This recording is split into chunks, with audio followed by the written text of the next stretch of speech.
बिस्मिल्लाहिर्रहमानिर्रहीम। अस्सलाम वालेकुम। मुझे उम्मीद है कि मेरी तमाम यूट्यूब फैमिली ठीक होगी और अल्लाह पाक की हिफाज़त में होगी।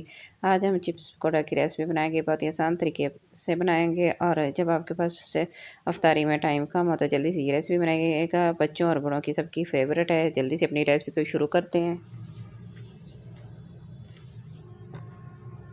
दो मैंने बड़े साइज़ के पोटैटो लेके इनको मैंने छील लिया अच्छे से। इसकी कटिंग कर ली है इस तरह। ज़्यादा मोटा भी नहीं है और ज़्यादा बारीक भी नहीं है। तो आधा कप मैंने बेसन लिया है और इसके अंदर कुछ मसाले हैं वो मिक्स करेंगे। 1 टीस्पून इसमें सुरख मिर्च डालेंगे, हाफ़ टी स्पून इसमें हल्दी डाल देंगे, हाफ़ टी स्पून इसमें नमक डाल देंगे। ये ज़ीरा और साबुत धनिया उसको मैंने पीस लिया है और ये 1 टीस्पून भर के इसमें डाल देंगे। ज़्यादा मसाले नहीं डालेंगे, बस ये इतने डालेंगे। अब इनको अच्छे से मिक्स कर लेंगे। थोड़ा थोड़ा पानी डालेंगे और पेस्ट बना लेंगे इसका। थोड़ा सा पानी और डालेंगे। एक ही दफ़ा ज़्यादा डालेंगे तो ये ज़्यादा पतली हो जाएगी। थोड़ा थोड़ा करके डालेंगे और इस तरह मिक्स करते जाएंगे। ज़्यादा पतला भी नहीं होना चाहिए और इसको ज़्यादा गाढ़ा भी नहीं होना चाहिए।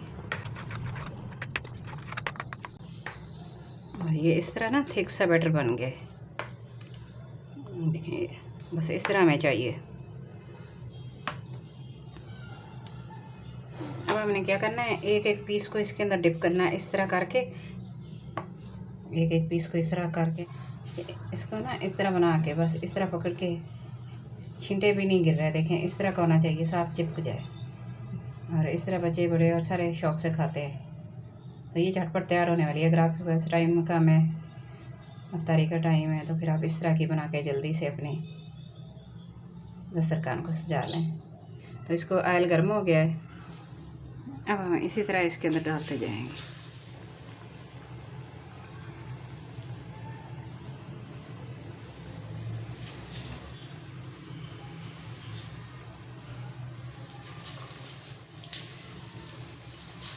इसी तरह सारे डाल लेंगे। 1 मिनट तक इसको फ्राई होने देंगे।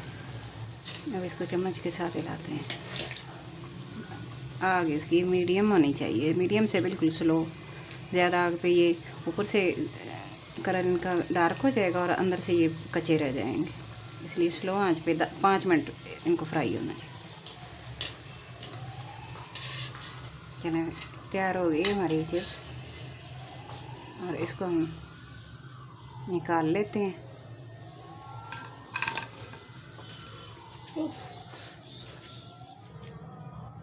आज की ये छोटी सी और मज़ेदार सी रेसिपी आपको अच्छी लगे तो प्लीज़ लाइक करना, शेयर करना, सब्सक्राइब करना। अपना और अपने घर वालों का बहुत सारा ख्याल रखना। मुझे अपनी दुआओं में याद रखना और मुझे कमेंट बॉक्स में ज़रूर बताना कि आज की मेरी रेसिपी आपको कैसी लगी है। मुझे आपके कमेंट का इंतज़ार रहेगा। Thanks for watching. अल्लाह हाफिज़।